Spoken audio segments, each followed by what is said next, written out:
Mistakes were made.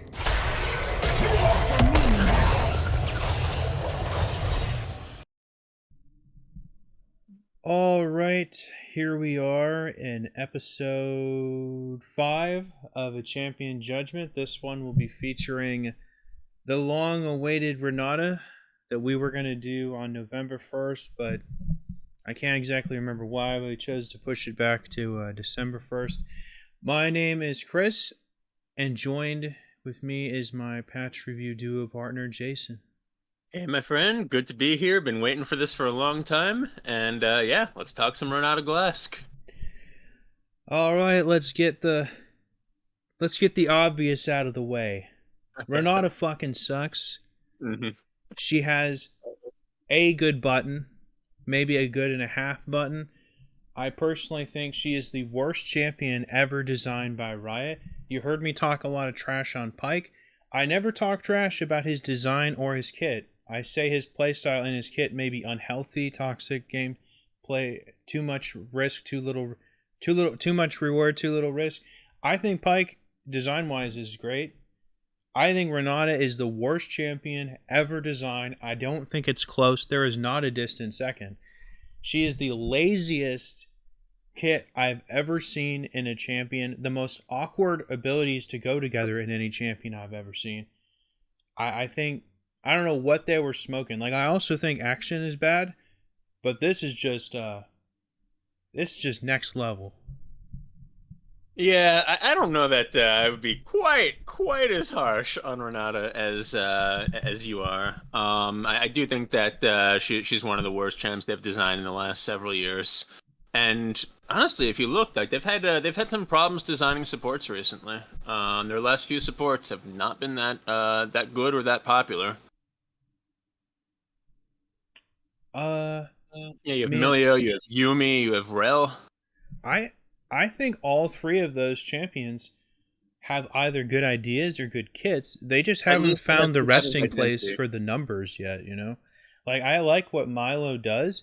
They just haven't found like a good He's place so in boring to terms of play. like ratio. That's because he's so boring, because he's so unimpactful. He needs more power is what he needs. Then people can feel satisfying about Mhm. playing him. And Rel, I mean, she should feel like, something that's should be as satisfying as Leona, but she's just a little slower. Leona's speed of engage will always make her take a back seat to Leona.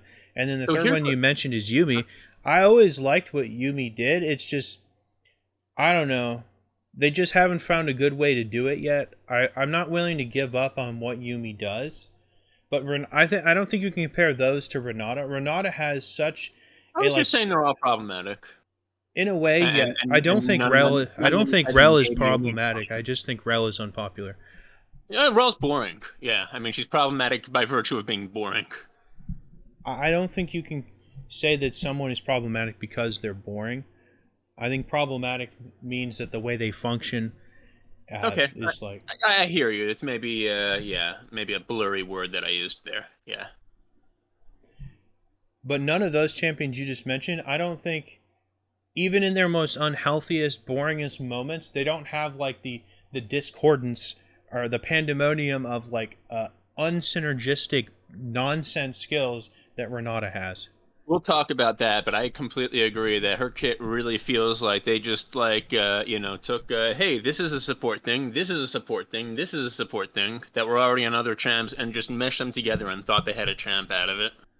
Um She and just has yeah, no she has no identity. there's no identity She's not exactly. really dominant in the laning phase. There's not a period in the late game where if she had like some stat, she would be overtly strong. She doesn't scale really well with anything. I mean, she's just a mess. She's a fucking mess. She's that support that uses W basically. Yeah, I mean, even other champions who don't have like a power fantasy or something, like maybe Thresh, have so many other tools or are useful in some way that it doesn't matter that they can't stack a certain amount of like statistic to be like stronger in the late game or be competitive in some kind of loose 1v1. She's just awful. You know what's weird? I actually looked up her win rates because I thought she was gonna have, aside from like very, very skilled play, I'm sure I it's thought she was actually gonna. decent because her It's abilities are actually above still really 50 at clutch. all tiers. Yeah, I'm surprised at that. It But makes sense. It actually makes mhm. sense because in the right hands, her two buttons are like super fucking clutch. Play rate is abysmal. I think her ultimate is devastating. It's just like it's like the rest of it's just a mess. Yeah, her play rate is abysmal. It's like yeah, in the right hands she can be good, but yeah. So, do you have anything good to say about Renata? Any elements of her kit that you think are fun or like just admirably designed?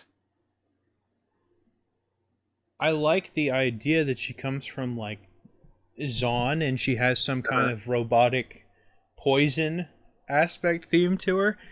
And that's pretty much where the good things I have to say end. I like her ultimate a Uh-huh. lot. I really like her ultimate. They tried something new. I think that was the first of the berserk mechanic.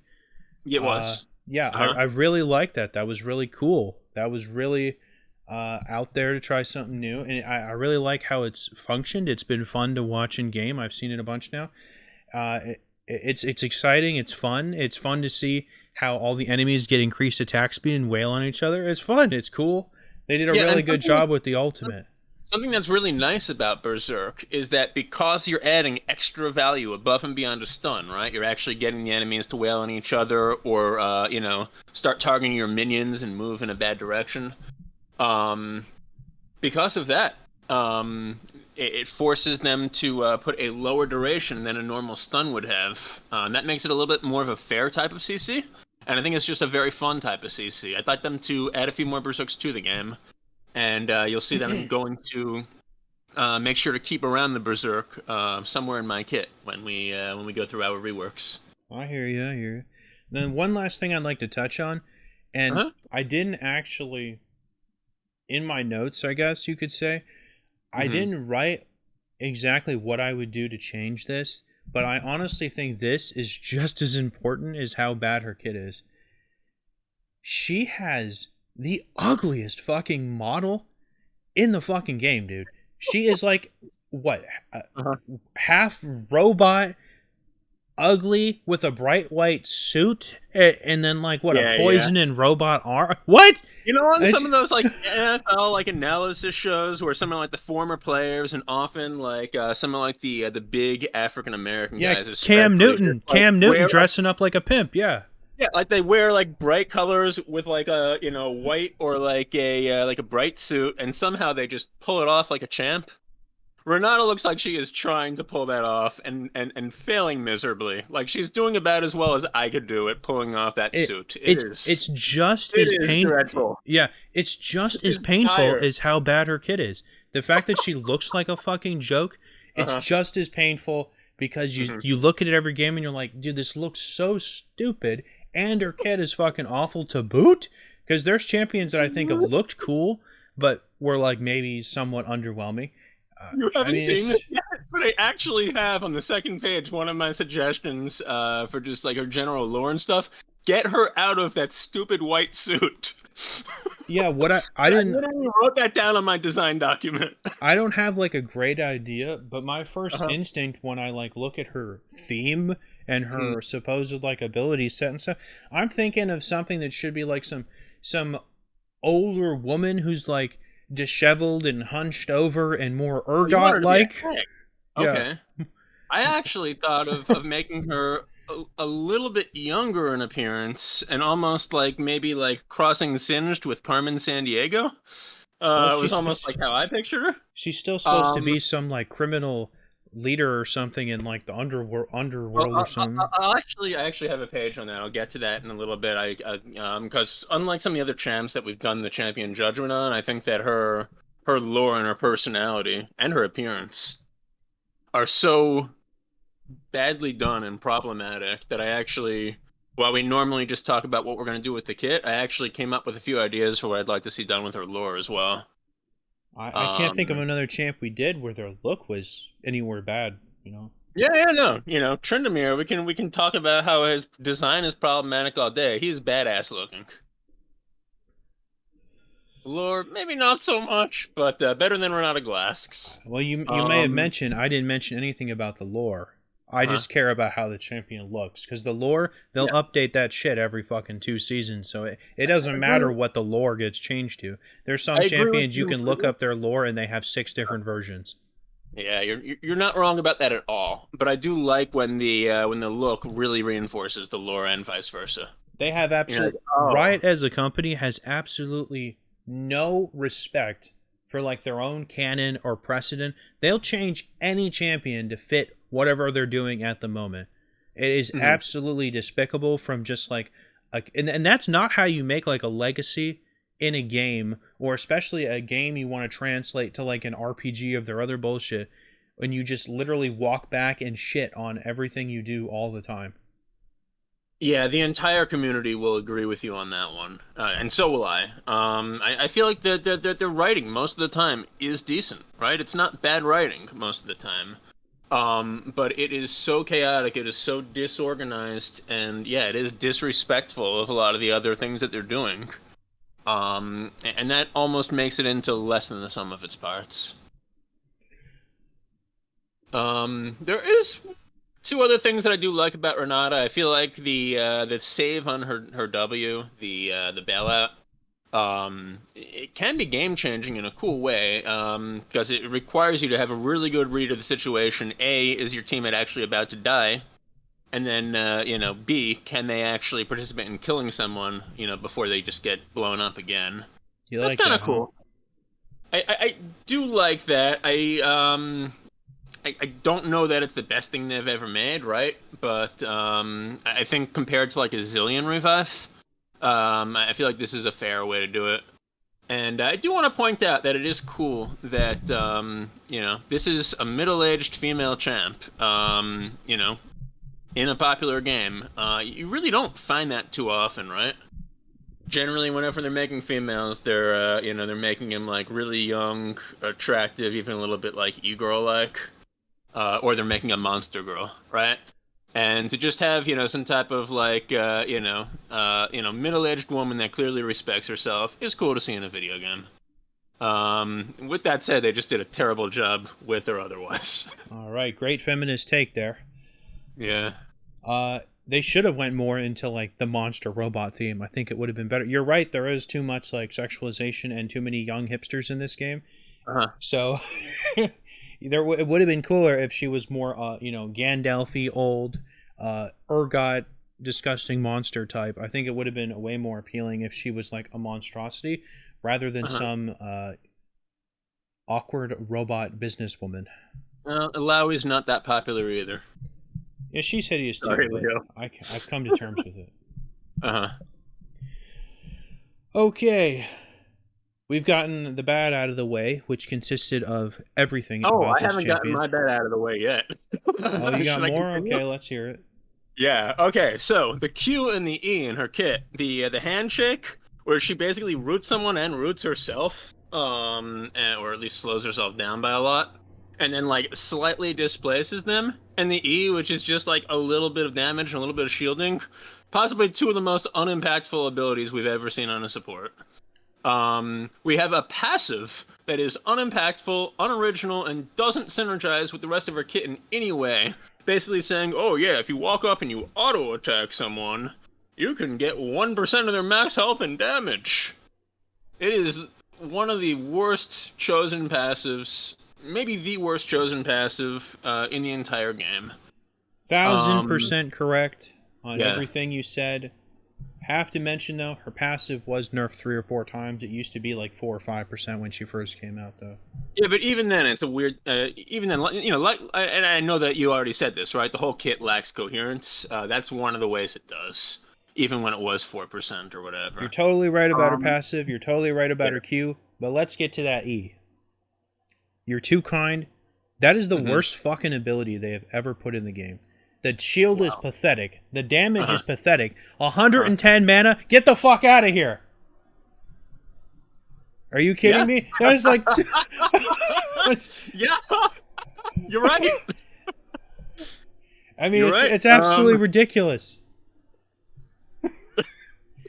I don't have any rebuttal with that. You're absolutely right. And it's got like a 20-second cooldown too. Yeah, it is long. It's well, Yeah. it might shield multiple teammates. Wouldn't want that. Yeah, that's too much. We got Yeah. Locket up in here. It's too strong. Yeah. Yeah, and tying into that, like I think that I was trying to think like why is Renata so unsatisfying to play?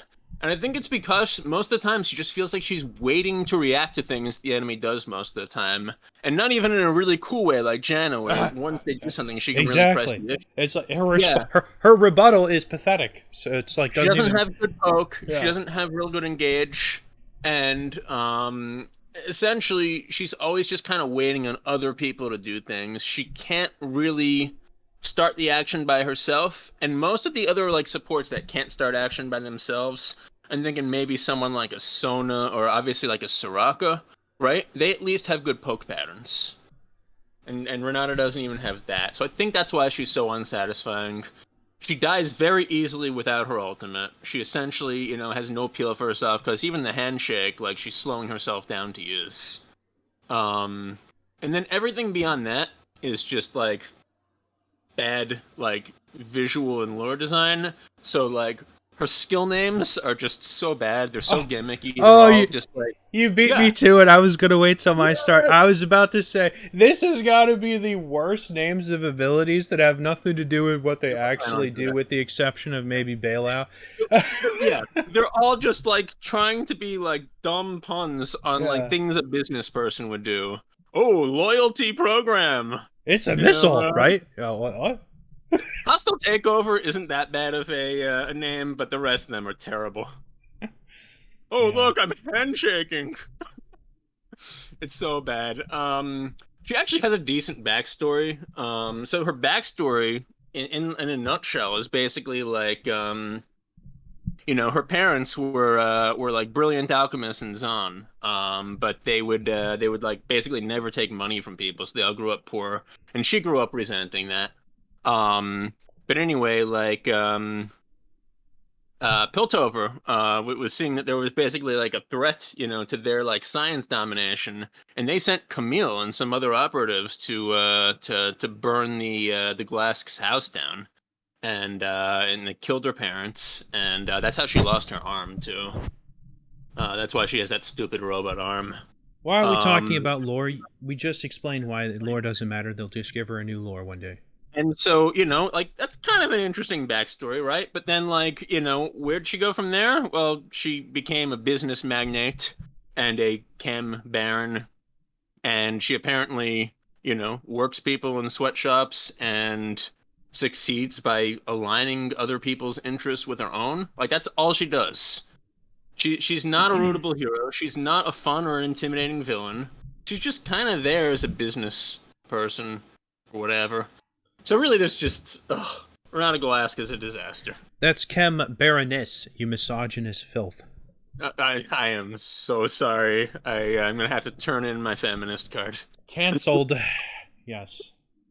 One thing that I do think is cool about her, the name Renata. I actually ran into this while I was dealing with a lot of medical stuff 2 months ago. And like I didn't even look this up or anything, but I found out what Renata is. It's from Pro Renata, which is a medical term meaning that you administer medicine like as needed based on your own judgment rather than on a fixed schedule. And I thought that was just like a cool way to just take like something that actually sounds like a name and tie it in with the idea of dosage. Thought that was really cool. I didn't know that, but I do like her name. Yeah. I think we can get rid of Glask. Just make it 10, Renata. 10 billion% that was retarded. Yeah. Um. So yeah.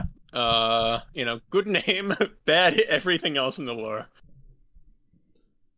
I was like, we've So gone over some like dinosaur champions, but now that we go through this champion, it's hard to imagine this champion not being so insanely worse than all the other stuff we've done. yeah, and that's why I really wanted to even though she's one of the newer champs, I really wanted to take a look at how we rework her and make her a lot more coherent. All right, enough bashing, because I'm sure we'll work in some more bashing when we get to Oh our yeah. shit. Oh, So yeah. yeah, I know that you were pulling some of this together, but that you have some good ideas. I have not seen any of them yet, and honestly, dude, can't wait to hear them. Tell me about your Renata Glask. All right. It is true that I didn't really write anything on paper until till the last like 2 or 3 days. Hmm. But the last 2 months, I was heavily theorocrafting in my mind, and I already knew what I wanted my kit to kind of be centered around and the Oh yeah, stuff I wanted to add to the kit. So I believe you. it wasn't 100% like last minute or anything. All right. Let's get to Chrissy's Renata here. All right. First things first, I have her page up in the background for those watching and all that. Okay. I did change a couple of the stats. First things first, I increased her auto attack range from 550 to 600. I think this will give. She's still ranged. I didn't make her melee. So I think that this should give her a little more agency in the laning phase, a little more pressure with just the pittance auto attack harass, which every ranged support needs to do a little bit from now and then. I Hmm. think 600 was a much better number. I didn't want to give her 625 or 650 like Ash Vars or Caitlyn or anything. That's too much. That would 600 be a I felt lot. was just fine. Yeah. And then I upped her movement speed from 330 to 340, so she's more in line with the close range mages in the game, like Rise, Brandon, Zyra. Okay, that would make it a little easier for her to protect herself, or if the rest of your kit works around it to engage. All right. First up, the passive. Yeah. There ain't a chance in hell I kept that garbage ass passive. No way, no how. Good. Now, what I did, I wouldn't say this is necessary. It is kind of what ties some of her buttons together, but it doesn't necessarily run her whole damn kit. But Hmm. what I did definitely mixes in something kind of fun and exciting to her kind of trading pattern. And I think it would be fun to actually watch in the game too. Now, this is kind of funny because this is just another example of how badly designed Renata was. I read all of her abilities like 17 times to make sure there was no reference to this because I just wanted to Okay. make sure that Riot was that incompetent. Okay, if you've ever played or seen Renata, you know as she's walking around, she's constantly accompanied by that flying orb thing. What is that? I Yeah, still haven't figured that out. It's never mentioned in her entire kit. I don't think it's mentioned in her lore either. Yes. Okay. Well, that was just another icing on the cake of how stupid her design is. She's just accompanied by this flying orb thing that I there's feel not so it's bad not even crashing mentioned. on them like this, but yeah. Now, I was gonna give Riot the old Noxian guillotine for that, but I booted up the game and I had to make Uh-huh. sure did none of her abilities even come from that thing either, but thankfully her passive does come from the orb and her ultimate also comes from the orb. Okay. So, but I gave it a new name. Her passive is now the Chemtech Drone. Okay. All right. And what this does is every time Renata uses an ability, her drone stores 3 attacks up to a maximum of 12. And whenever an enemy champion, I should say, whenever an Mm-hmm. enemy champion is in Renata's auto attack range, remember I gave that a buff, the Mm-hmm. drone will fire at a speed of 1.5 attacks per second or whatever for 1% of the target's max health plus 15 to 90. So it scales at 1, 6, 11, and 16 for That's a lot. 15, Okay. 30, 60, 90. So And and it'll just continue to fire as long as it has steps. as long as it has ammo that are charged up every time she uses one of her ability, it gets 3 charges. And But that's a long auto range too. Okay. I it mean only that's starts with 15 damage, and then it yeah. doubles to only 30 at her when she gets her ultimate, and then it Mm-hmm. keeps doubling to 60, and then at 11, and then it finally gets 90. So I don't think it never gets too fucking crazy. Maybe in the late game, and maybe when she has like a ton of charges, it'll Yeah. be like kind of impactful. But I think this will encourage her to kind of dip in and out and kind of have fun with like her trading pattern, which is non-existent right now. Okay. Does she have to hit the ability, like on an enemy to get the No, stacks, or is it just using the ability? just using the ability. Okay. Also, that scales with 5% of her AP. Ooh, okay. And then, icing on the cake, any target hit by more than 3 shots of the drone will have their armor and MR reduced by 0.5, 1, and 2 for every additional shot beyond a third shot. So think of Okay. it kind of like Black Cleaver. You get shredded by the first few, and then when you're at max stacks, you get something a little extra. Interesting. Okay. And then the drone's fire rate is how One quick? Is it her 1.5. attack speed? No, What? it's 1.5. 1.5 per second. Yeah.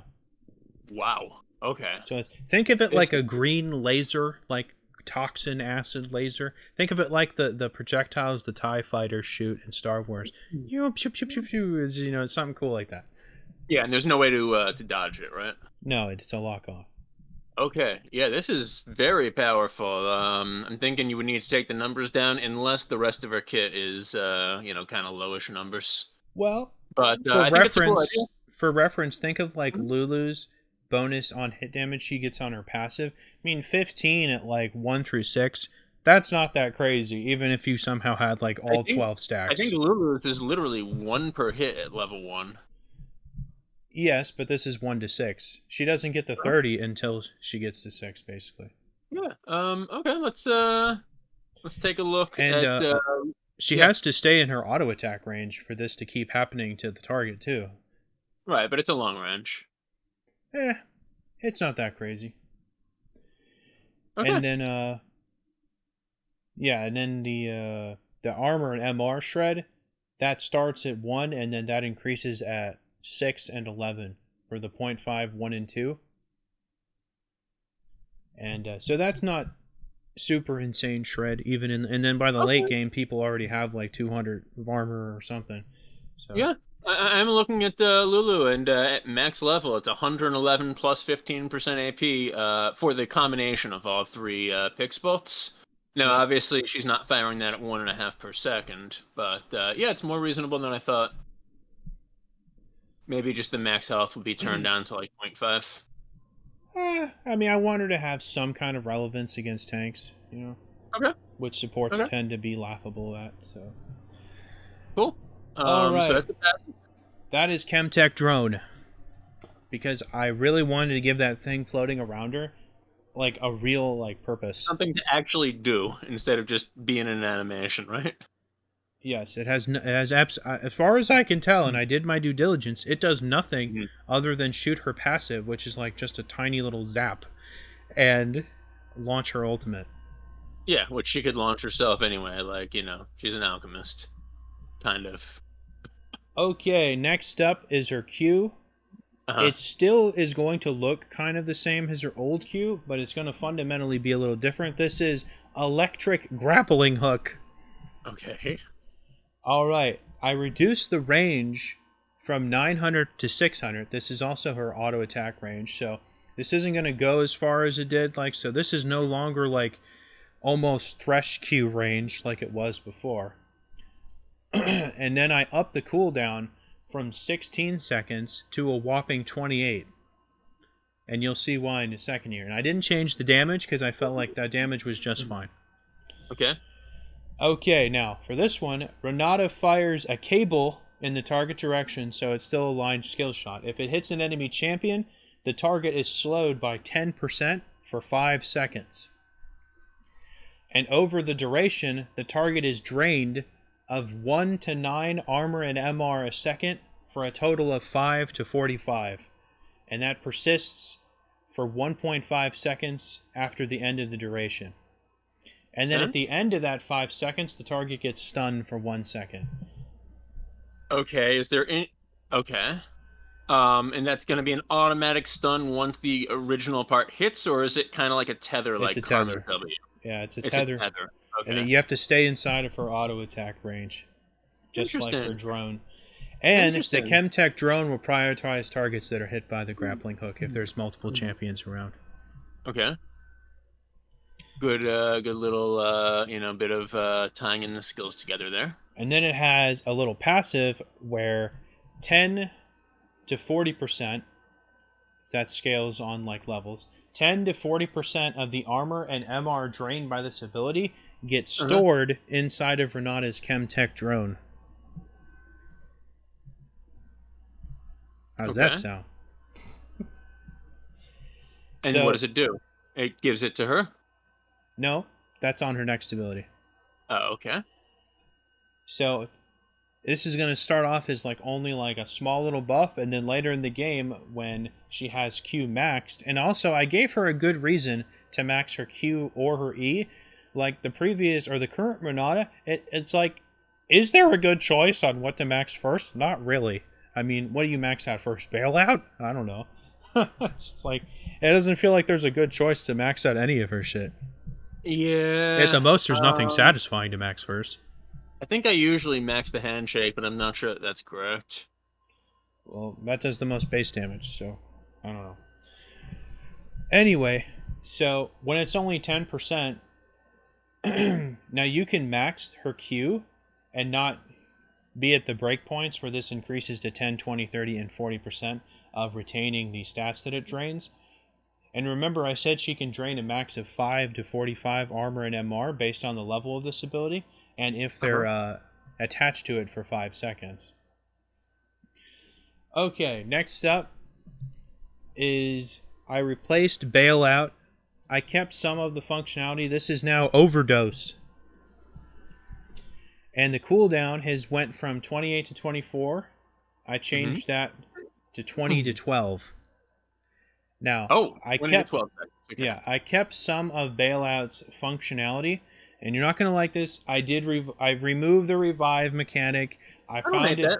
I found it kind of cheesy and a little niche, and it's kind of just like so fast that it feels a little like kind of goofy. I didn't really think it Mm-hmm. was the best designed ability I've ever seen in a game, and it certainly was no It Zillion was the Ultimate. most well-designed ability on Renata's kit. Although you probably think it's her R. Definitely, I think it's her R. Yeah. Okay.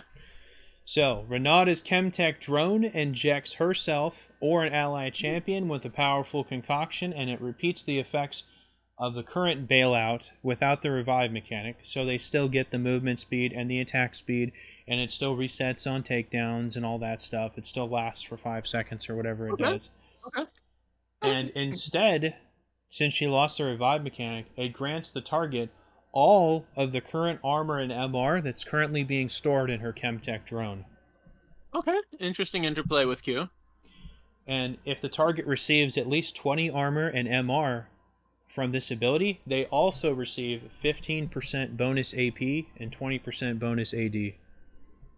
So it encourages you to, take chances to stack up your Q a little bit, because in the late Mhm. game it's going to be a little more difficult to drain as much, while at the same time your Q is going to be maxed and you're going to be getting a larger percentage of the drain added to your Chemtech drone's stock thing. Okay. And you can't use the Q too much because it has a 28-second cooldown. Correct. Um, are you done with the W or is there still some more? That's it. Okay, just one question. What do you think of the idea of, I remember you were saying like with the passive, you wanted to make sure she can do something about tanks. What do you think of the idea of draining a percentage of their armor and magic resist as well? So that if she can, hit a tank with that, she can actually get a lot of resist to give to an ally later. You got to be very careful with those numbers, and there's Mhm. a very fine reason why the some of the champs that can do things like that, or that do steal stats or give Yeah, flat stats to other champions, they all tend to be like kind of on the very modest low side of things. Like you you don't look at like the the amount idea. of like armor that Tarek can give like people, it's kind of Yeah, pathetic. So you got to be very careful with that, especially in the early game where giving someone like an extra cloth armor is actually very powerful. So you got to be very careful with the stats on that thing. And I didn't yeah. really want to be her to be casually like draining a tank and then dumping off 100 armor to her 80 carry. Yeah, if That's you thought definitely too about it and strong. you said if Renata's, using it on like a Malphite or like a Sejuani during her boost, Yeah. you don't want her getting 80 armor to give to a Vayne. Exactly. There's a reason Yeah, why that's a big Graves purple. is like the only AD carry that has like a buff like that, and it's been nerfed like 6 times over the years. You know. Yeah, good point. Good point. Okay. Next up, we got the E, and you better fucking believe this got fully reworked. What? I thought you were gonna keep it wholesale.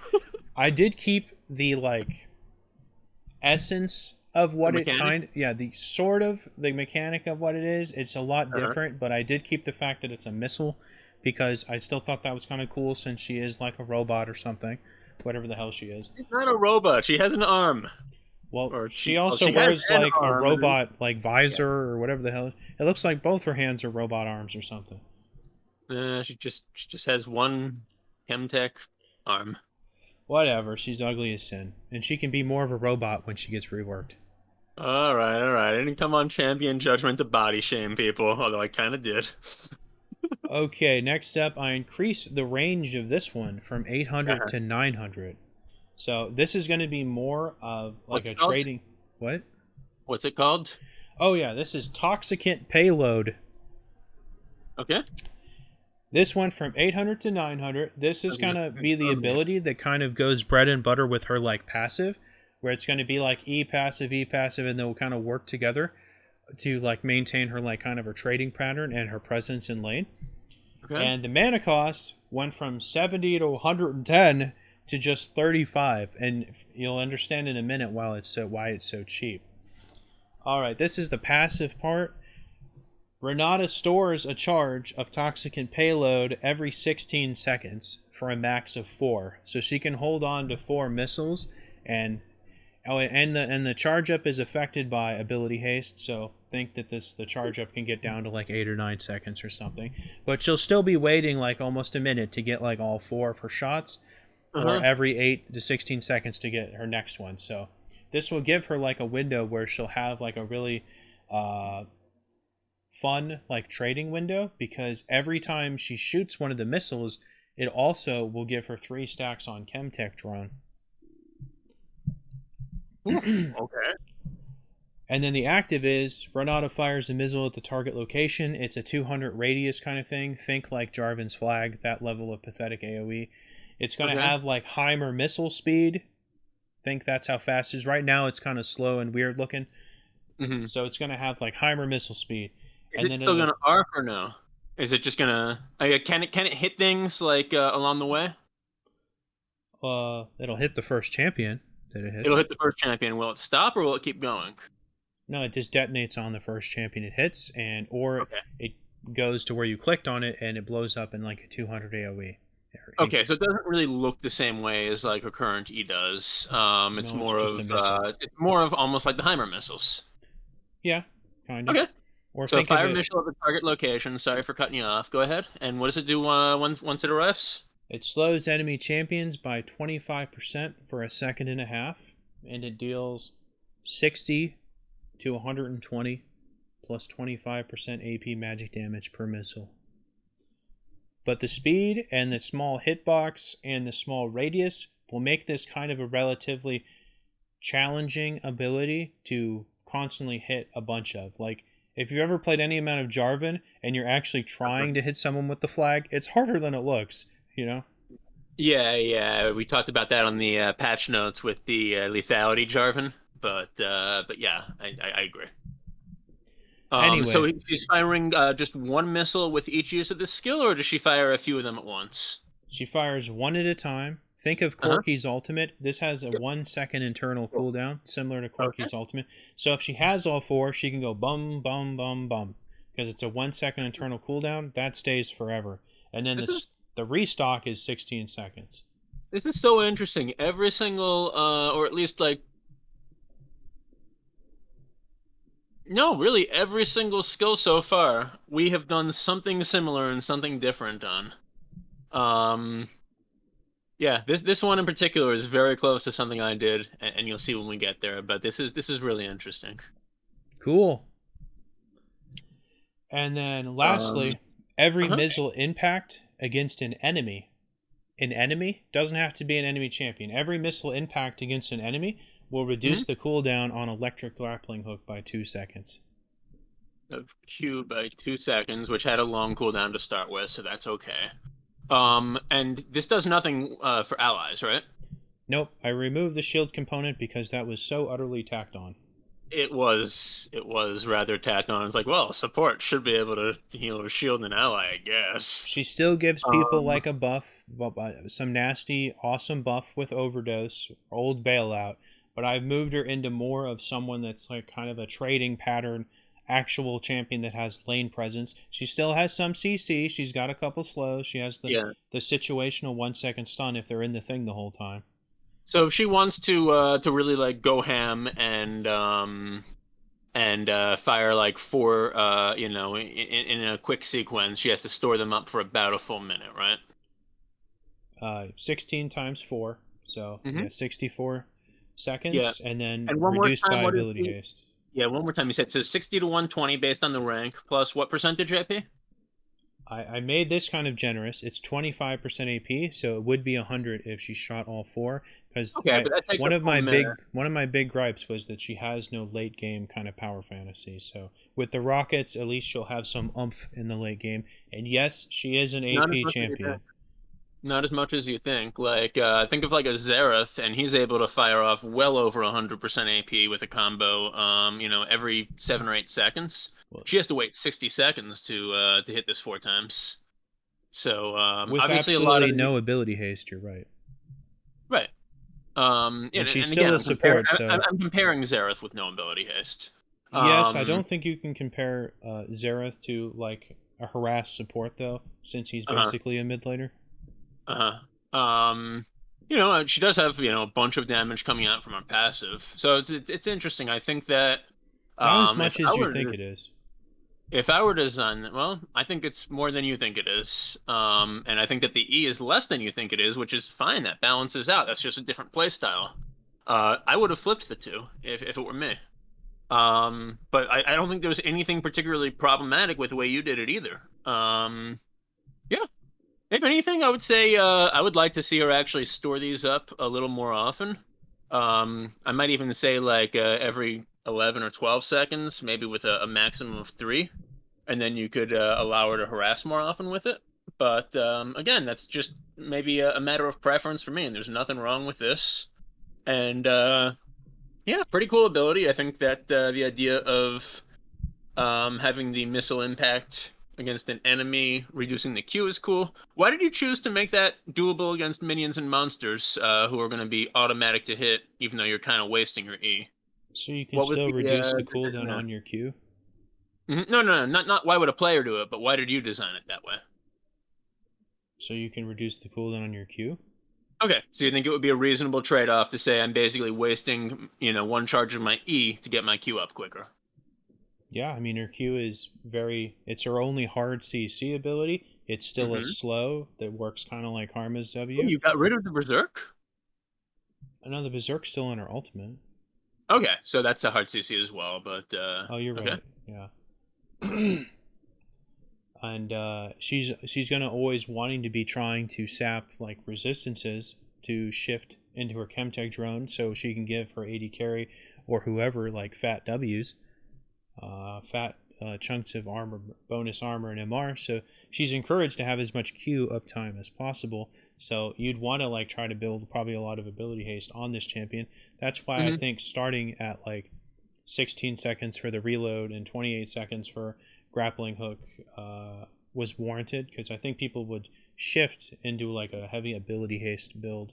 And Yeah, if you're it sporting definitely like feels like a base champion to me. if you're I agree. sporting like 100 ability haste, you'll very quickly I think find that the reload timer on this thing is still pretty generous considering Yeah, that it's well, a perma slow if you have like 4, and how fast it'll charge the Chemtech drone's auto attacks. yeah. And when we talk design, right? Like, I'm not necessarily challenging you on this, but rather, like, I really like to see what the design intention in a mechanic that I didn't expect was. I think that you can learn a lot that way. So that's interesting to hear. All right, and then finally, uh, Her ultimate. yeah, her ultimate. For some reason, I'm having trouble scrolling down. Okay. All right. All right. I just kept the name Hostile Takeover, and That is the best name she has. her ultimate's largely unchanged from like a mechanic standpoint. There were some quality of life things I added to give her a bit more kind of incentive and opportunism about her ultimate.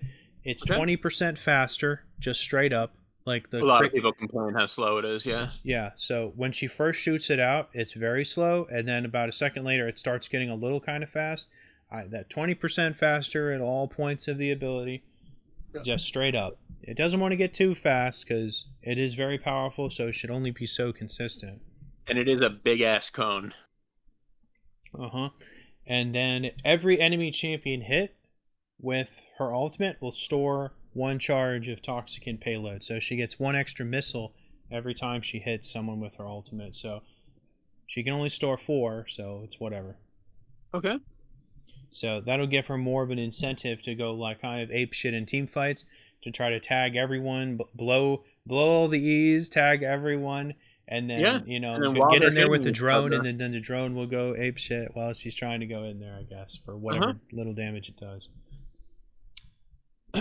And then uh, any ally who gets hit with hostile takeover, if they're currently under the effects of overdose, it'll refresh the duration of overdose and increase the effects by 200%.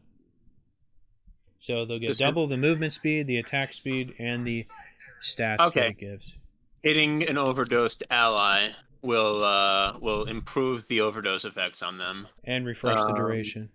and refresh the duration. Okay.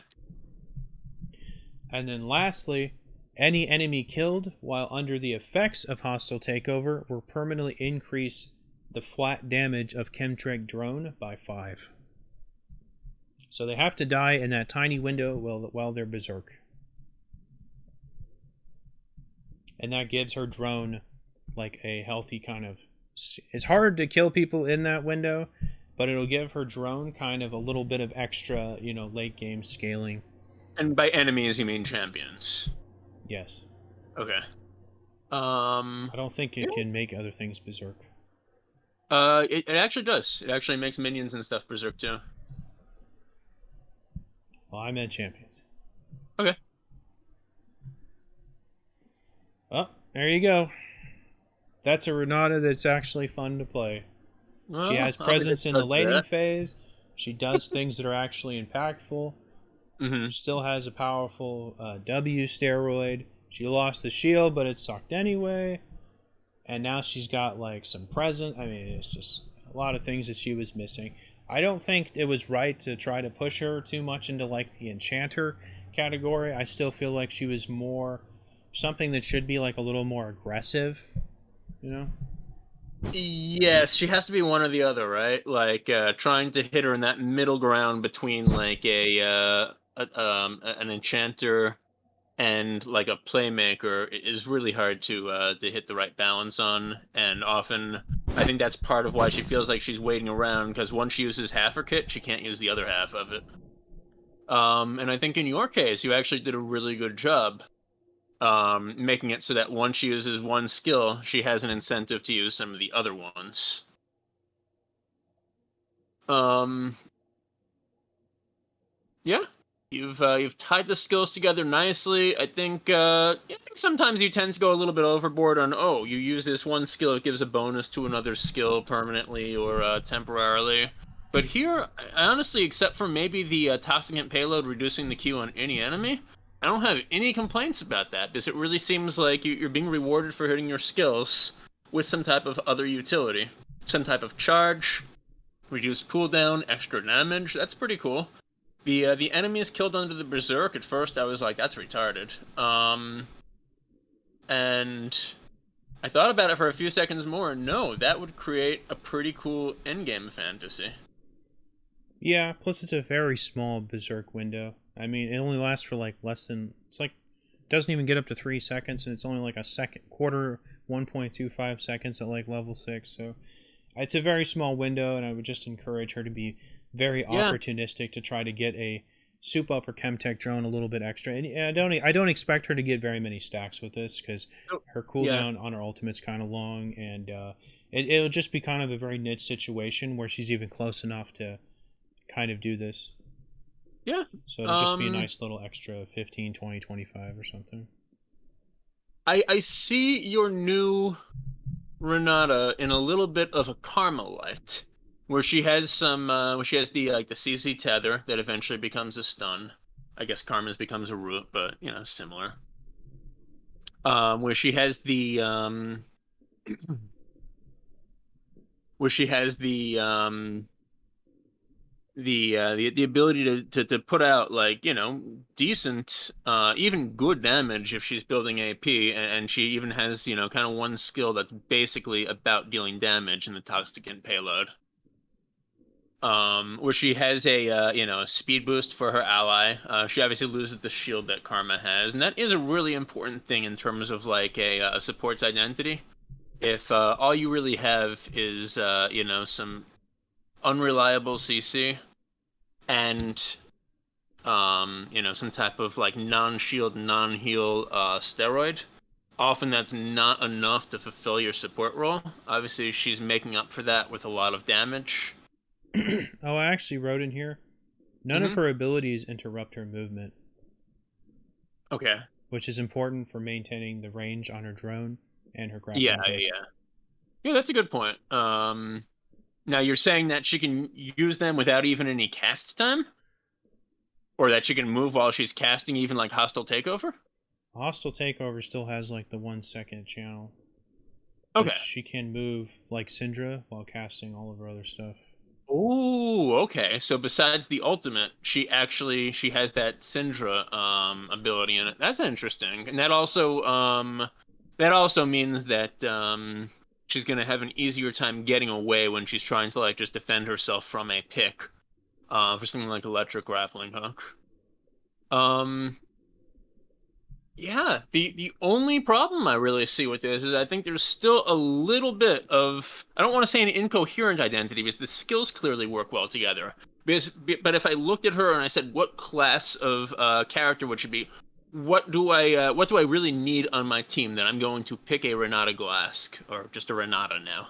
I think you can Um, make that argument about a lot of champions. Why you do I can, want Shaco? Well, I don't, but he is you, an but assassin. I think most supports don't bring that type of problem with them. Well, you just think of her more as Or do like, you actually think that she starts splashing into other roles? Because I don't think with damage like this that she would. no, I don't expect Think her she'd to still be a go support? mid, Right. jungle, top, or anything. I just Yeah. expect her to be more of a harass support that has like a couple tools, you Yeah, know? I could see it being harassed almost in like the same vein as maybe like a Zyra. Obviously less bursty, but is that kind of how you're seeing her? I guess so, yeah. Yeah. And I don't think that's a bad thing, right? I would have liked maybe a more coherent this is what that champion does. Um, but really that is my only complaint. And while I might have done a couple things different on where I put the damage, I think this is interesting, and I would love to see an action. Um, is there anything else that I have to say about this? Not really. I think you did an admirably good job here. I've given it 8.5. For Renata, that's a 12. I don't know though, right? I Like, will accept your 12 though. could we say that because Renata was so bad that it was easy to make her better and more coherent? That maybe we have to take down points on the curve because it was too easy. But no, I think you did genuinely. I think you did a good job with this. Well, thank you. Yeah, well deserved, man. I still can't believe the drone just doesn't do more in her kit. It's just so I silly. completely forgot about the drone. I remembered that she had one, but when I was like doing the entire kit, I completely forgot that she had a drone that she was supposed to be having follow her around for some reason? Question Yep. mark. Chris always has that big brain play. Oh yeah, 300 IQ.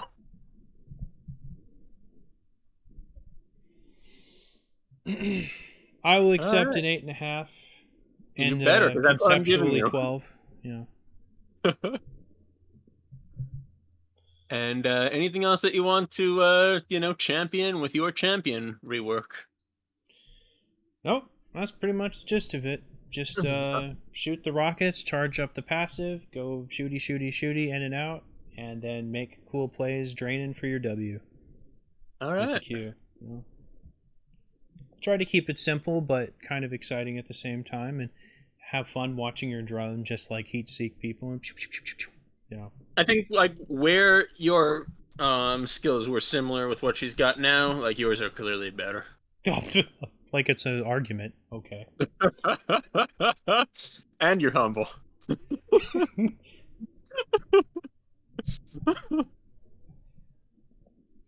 Man, last night when the Cowboys got their their lucky win over the Seahawks, you were probably like, "Yeah, they're my team. I had them all along. We're the best in the league. No one can touch us. We're Terminators. uh I'm never that Everyone super on our team has confident, a but robot arm.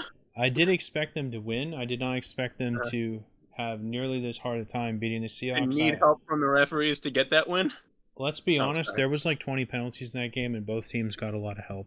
That was That an is insane amount of flags in that that game, was a badly called game. and All right, before we lose everybody, let me go ahead and talk to you about my Renata. okie dokie, So if you've got the document that I sent you, it is I open. guess yeah, we'll start on page 2, Page two. and yeah, and Uh, like I said, this is one of the few champions that I thought was so important to actually change the personality, lore, and appearance because it is so bad and boring right now. what does page two start with? Personality, lore, and appearance changes. I Oh, hope. okay. All of that. It's just one big page on the thing you sent me. Oh, yours isn't appearing page broke. Okay, It's in cool. WordPad for me. Yeah. So, like I said, she does very little in terms of like the current lore. Interesting backstory, maybe, but in terms of her actual like role in Zon or actual role in relationship to other champions, there's nothing there. So I don't have her as a vaguely villainous business magnate anymore, and part of her backstory was she actually had very little skill in alchemy. She was only good at like the business side of it. Trash that. Okay, so now she's a full-blown chemtech alchemist, and instead of just being like a vague villain, she's actually now like a roguish hero trying to complete her parents' research into that medicine that could fend off death itself. Sounds cool. Um, You get four along with flat points for this rework just because it's Renata, but you lose 1 point for trying to give her lore. okay, so I'll take my +3, I guess. Hopefully it doesn't go down to +2, +1. We'll see. So she's so in her current lore, this is not like I'm trying to write the story, but just as like general bullet points, right? She's traveling all over Zon to avoid the Piltover authorities that are trying to finish the job on her. And instead of just being like bored and acting like a Karen like she does now, she revels in the chase. She actually gets a lot of excitement from it. And her unique abilities as a chemist and as a medic have earned her a following, alliances with a few chem barons, bunch of wealth, and yeah. So she's no longer like this embittered, business magnate that just wants to put other people down. Now she's kind of like a hero on the lam, but one that's willing to play a little bit dirty. As far as her physical appearance, I don't think her whole left arm should be missing. I think that's a little bit silly. Like, how does Chemtech make a new arm? But I want to see it like badly burnt from the fire when she was a kid, and had the entire hand replaced by a Chemtech augment instead of the entire arm. Get her out of that stupid white suit, and like I said, change the name to simply Renata because that's a cool name. So with that in mind, I have 2 stat changes. One of the things that they actually did with Renata, when they gave her that passive, and you know how originally it was like a 3 or 4% max health. They gave her pathetically low attack damage. I think it is 49. So now that I'm getting rid of that passive, I feel completely safe moving it back up to 54. I actually took away 50 from her attack range rather than adding like you did. I gave her pretty powerful abilities, and so I wanted to shunt her trade patterns away from kind of the auto attack harass.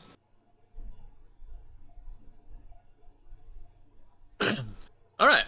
Her passive is a two-parter. I'm usually against two-part passives, but in this case, they're really kind of two sides of the same coin. So passive one is called Overdose. Go Very figure. original. I know, I know. If I had only gone first, you would look like the copycat. Um, after Renata damages an enemy, damage dealt to that enemy by Renata's allies in the next 4 seconds is increased by 8%. And that's doubled for damage dealt by Renata herself to 16%. This extra damage is healed back over 3 seconds, so the purpose is to spike someone, rather than to actually just be extra poke damage. I guess with grievous wounds, it would also be a net benefit to you. But yeah, that's the first part of the passive. And passive two is called Shimmer Touch, because she's going to be dealing in Shimmer as well as her alchemical medicine.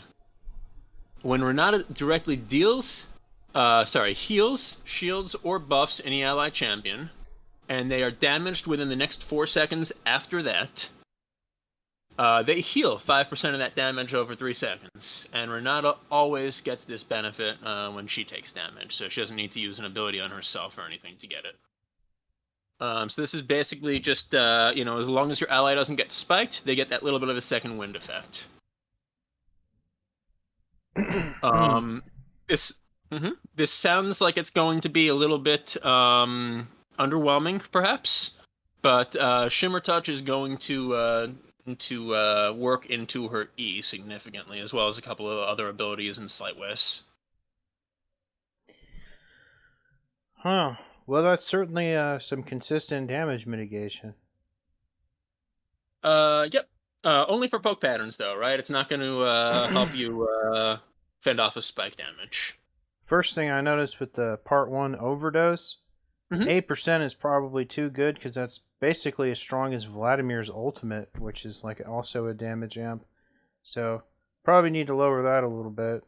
Yeah, perhaps. I actually originally had it at 10. I thought, is that too much? I thought, yeah, it's probably too much. I made it 5. I thought it about a little more, and I thought that maybe a 5% damage amp. Because if you think about like Even Shroud, right? That used to be 10%, and they just made it 7. Um, so I thought that was probably a fair range, but I can admit that it might be too high. I'm not sure. Too high for something you get for free. Yeah, but she has to step up. Remember that she has a very short auto range now, so she can't harass with that. Um, but yeah, it's possible that maybe it would need to be brought back to like 5%. And I intentionally gave it a little bit more to her because the damage on her abilities are not that high. Yeah, But that makes sense. I don't have any problem with the idea of maybe seeing her splash into a little bit of mid lane play. Um, so yeah, just to clarify, the Q, the second part of W, and the R will be able to trigger Shimmer Touch. Um, Heals from ticks of Shimmer Touch itself won't re-trigger it. An active item like Locket of the Iron Solari can, but stuff like Font of Life won't. So you need to actually do a direct heal, shield, or buff to get that effect. And this second half of Shimmer Touch, is this Mhm. is this basically like a permanent second wind for her? You said she always gets the benefits. So anytime she takes damage, she always heals for 5% of the damage she Right. takes. If she takes 600 damage, she will get 30 health back. Huh. Well, I don't know if she's going to be more of like an enchanter or a bard kind of type, but that seems like a lot of sustain for a champion who's not like a melee champion at all, you know? I hear you. I hear you. I guess to spoil what I feel like her class is going to be, she's going to be a disruptor. Okay. And in doing so, I do want to give her a little bit more ability to protect herself as well. Because she will need to get a little bit up close and personal to enemies to do her thing. Not necessarily melee range, but probably within 500-600 most of the time. Okie All right. dokie. So, getting into her main skill set, we have her new Q. I call this aerosol delivery. This is going to be an 18 to 12 second cooldown, and that is the cooldown after she uses all 4 charges of it. She's going to be able to use this skill 4 times within 4 seconds. Fixed half a second cooldown between charges. 25 to 35 mana per use. And so what's going to happen is Renata conjures a cocktail of aerosol chemicals at a target location, which detonate in a small aerosol blast after 0.9 seconds. So think like Karthus Skittles, basically. When it detonates, enemies in the blast radius take 30 to 70 plus 30% AP damage. And allies within the blast are shielded for 20 to 40 plus 12% AP damage. So, yeah, this is a Karthus Skittle that does have both the damage and the shielding component. You can use it 4 times within 4 seconds. If you hit an enemy with at least 3 of those 4 cocktails, they go berserk for 1.1 to 1.5 seconds and receive a scaling attack speed bonus while berserk as well. And I've got a couple mechanical details there, just comparing it to the Skittles. So it takes a little bit longer to detonate. It has a little bit less range, but a slightly larger blast radius. Cool. And so, yeah, and so the point of this skill is to be her main poke during the lane phase, a much more fun and interactive poke than either her Q or her E currently offer. Since her other cooldowns, the W and the E on my rework, are going to be relatively long, this skill will offer a lot to do every 10 to 15-ish seconds. And if you can hit multiple ones, you get that really satisfying reward in the brief CC. What if she makes someone go berserk and she's the only one around? Like now, if she makes someone go berserk and she's the only one around, I believe they will go after her. You generally want to use this when there's a minion wave around. Or remember that since you're going to be in the bottom lane, most of the time you're gonna, they're gonna have an ally to turn on. All right. Yeah, but that's a good point. I was unsure whether I should, maybe like disqualify the attack speed bonus in certain situations.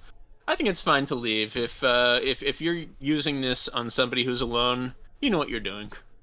And the fact that you are berserking them, you will at least be able to lead them into some of your other traps, and we'll see what those are as we go on.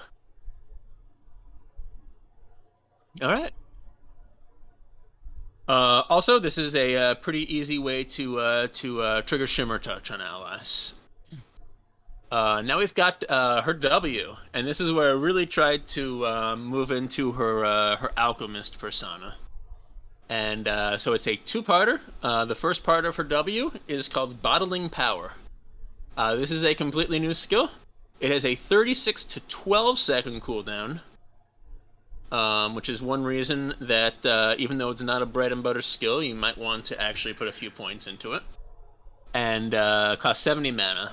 So Renata is going to extend her hand up to 900 units, minimum distance 350, towards a target location. And as that hand extends, any projectile that the tip of the hand collides with, it will destroy that projectile. And if the tip of the hand collides with an enemy champion that is using a dash skill or a channeled skill, for example, like Katarina's ultimate, it will also interrupt that. Once it reaches the target location, because you can choose to, for example, target less than 900 units away, it will grasp enemies in a very tiny radius. Think basically like a Blitzcrank hook radius. Dealing 60 to 220 plus 50% AP damage, and it will fling them in the opposite direction that they were moving if they were moving. That scales based on rank and also AP. If this skill affects at least one champion or a champion's projectiles, Renata will create a special potion that is automatically placed on one of your item hotkeys. She can hold up to 1 to 3 potions at once based on rank. At rank 2, you get your second, store of a potion, and at rank 5, you get your third. To be clear, the extending arm doesn't create like a wall, like a wind wall or anything, which destroys projectiles. The hand itself, which is the tip of your hook, has to actually hit the projectile. So it's pretty hard to do unless you're just directly lined up with an enemy champion, which you might be able to do if they're berserking at you. I like Speed of this the hand one. reach. This one could make for some really clutch plays, Mm-hmm. especially think of like an Assault coming towards someone, and Oh if you yeah, were at the like projectile. on the side, it would be really Uh-huh. hard to time it. But boy, you'd look like pretty fucking cool if you grabbed that and blew it up. Yeah, so this is one of the more difficult parts of our kit, and I wanted to make it really rewarding How for the fast? advanced. How fast is the speed of like the projectile hand? Because it'd have I to be have it. pretty damn quick, right? I have it as 75% the speed of a blitzcrank hook. Yeah, I'm not sure that would be fast enough. This would have to be something that's like really fast, you know. Yeah. She does have one way to make it faster, actually, with one of her potions that she can bottle. But besides that, yeah. So think maybe like the speed of like a thresh hook once he actually starts throwing it instead of just like using it like a lasso. That's probably about the speed I'm thinking. Yeah, for like a huge counterplay kind of skill like this, I think it has to be like even faster than Okay. whichever one between Thresh, Blitzcrank, and Nautilus you think is the fastest. I think Uh-huh. I think it would have to be faster than all three of those. I think Blitzcranks is the fastest, but okay. That's interesting. I was worried about making it a little bit too easy to hit stuff, and that's why I made it a little bit slower. But I would love if it were able to be balanced and very quick, because I think it's a super clutch ability. And just to be, I guess, just to give a little bit extra detail about how you'd actually place the potions and the hotkeys, because I wanted to avoid some of the problems that you had with Kleptomancy, where your item hotkeys would fill up way too quickly.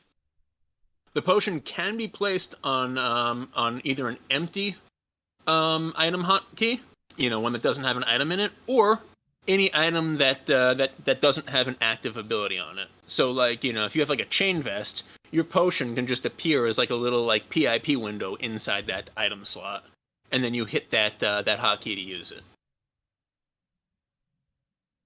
Does that make sense? It makes sense, but I think there's probably like a way easier way to visualize this. Like Mm-hmm. you could just have it show up the same place like uh Kha'Zix's like evolve skills like show up and stuff. Oh, as like a separate window. That's interesting. Yeah. Now the potions are things that you can use on other players, which I'll get to in the second part of this skill. So I wanted you to be able to like mouse over your ally and click the hotkey instead of having to click on a little window and then move to the player. All right. All right. So yeah, I think you actually found most of the ways that like a skilled Renata player would use this. It can also peel from like a dash-based engage, like if a Vi is queuing at you, for example, and you can kind of no-sell it and knock her back a little bit in the other direction.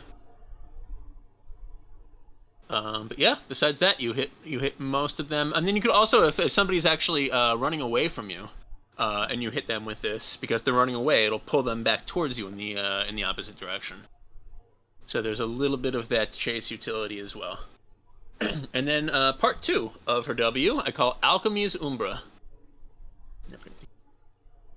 And so you activate this, like I said, using the hotkey that the potion was placed onto, on any ally within 900 range, or yourself. Has no cost except obviously consuming the potion, and there's a 1 second cooldown between different potions if you have more than one stored. So Renata will toss a potion to her ally or drink it herself. When it arrives there, because it will be a slight cast time, which means that you can't use this while you're using another skill, at least on an ally. And then it takes 0.1 to 0.5 seconds to arrive as she throws it to them based on the distance. But once it arrives there, The ally will receive a buff based on the type of potion that you got, and the potion was given to you at random when you no-sold a projectile or a dash or whatever. So there's 5 different potions she can make. One is called Bottled Inspiration, and that is the ally will gain 200 mana over 5 seconds and receive 30 ability haste during that time. Bottled Vigor, gain 150 to 400 health based on the target champion's level over 10 seconds. Afterwards, lose 100 to 300 health over 10 seconds, but that will never be fatal damage. Then we have some of the more interesting ones. We've got the Bottled Dream. Once the ally gets that potion, it activates after 1 second, and they will take minus 50 damage from the or 50 less damage from the first auto attack received, except from minions, for 1.5 seconds. And if they are hit by someone, the attacker will become sleepy over 1.5 seconds, with sleep lasting 1 second afterwards. So almost like they stepped on a sleepy trouble bubble or similar. I think it is a shorter duration than the trouble bubble, though. Bottled Lightning. The ally receives 20% movement speed and 40% tenacity for 5 seconds. Gain 1 charge of spark for per 50 units traveled during this time, causing your auto attacks to consume all the spark built up to deal just a little bit of extra damage. 5 plus 1 per charge. One per spark. Magic damage on hit. And then finally, we've got Bottled Puissance, and that is the ally receives 40% attack speed for 5 seconds. During this time, their projectiles, including Renata's W1 and 2, just for the record, will fly 25% faster, and their skill shots will activate 25% faster as well. Well, I gotta say, the power level of all of these seems okay, but the fact that you could use like 3 of these in 3 seconds is probably too strong. Yeah, and in fairness, only if you've leveled the W all the way up to level 5. Which means that you're giving up a lot of, damage and CC elsewhere. Yeah. But Sleeping someone and then getting a lot of movement speed and then Uh-huh. basically getting max lethal tempo, that seems pretty strong, man. It is. It is very strong, and intentionally so. Like, I wanted this to be a big part of her kit, because she has to actually, outplay an enemy champion 3 different times to do that.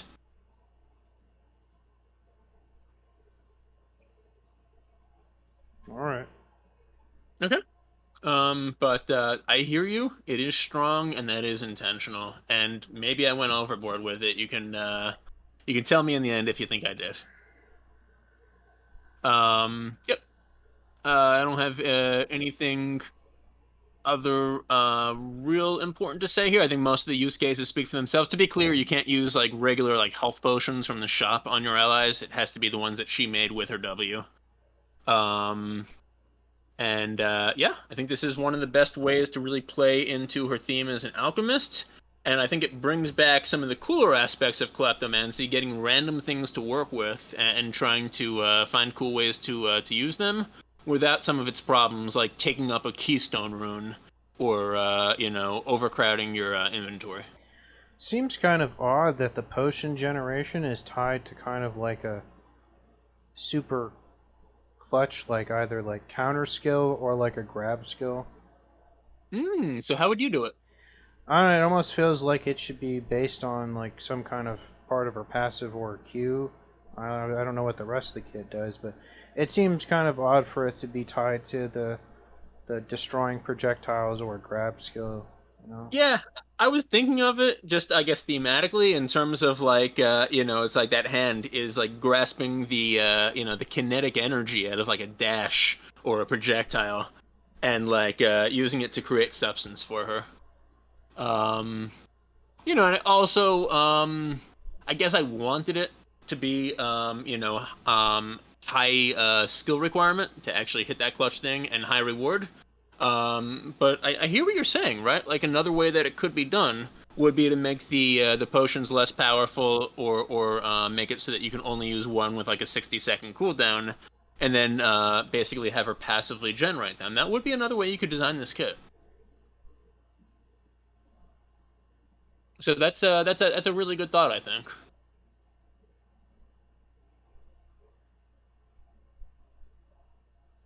Is that kind of like how you're thinking, like almost like passive generation every X number of seconds? Um, I'm not sure how they should be generated. I just think it's Uh-huh. awkward to put it on that ability.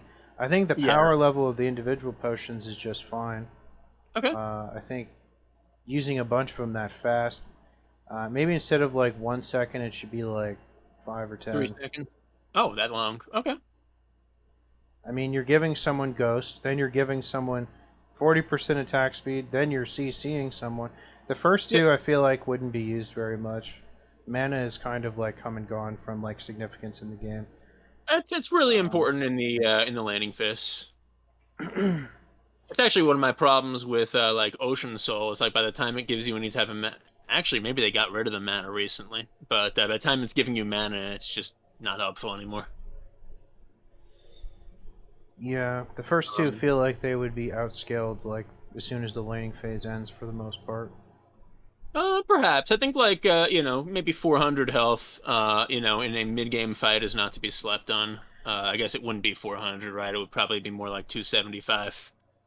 And I do think that like mana, especially let's say you're landing with a Sivir or something like that, and don't sleep on the ability haste either. Like that's pretty good to give to an ally in a fight. But yeah, that they're all meant to be really good in different situations and different points of the game. And yeah, late game, the last three are probably better than the first two. I think early on though, I'd rather have 200 mana than 40% attack speed. Yeah, in the laning phase, 200 mana is a lot. Yeah. Uh, Maybe I missed this, but the hmm potions are just generated randomly, or does she get to pick one of the five? Yeah. So yeah, they're generated randomly when you hit your W1. Oh, well, that's probably not that great then. I guess if you don't know which one you're gonna get. Yep. You get one at random, and you got to figure out a situation to use it in. All right. All right. And then we've got her E.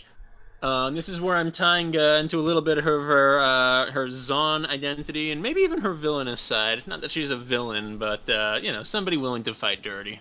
So this is going to be a new skill with a long 38 to 32 second cooldown, 100 to 140 mana, and it has a very short range for where she can use it. 350 range, which is one of the smallest ranges in the game. Has a 200 initial radius, so that is the same as Graves' smokescreen. And what she will do, Renata drops a flask of the Zongray, creating a small cloud after a very brief delay, which expands outwards over 5 seconds.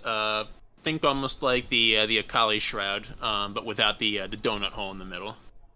So it's just like an expanding zone, with a final radius of 750, which is quite big, and then lasts another 4 seconds after that.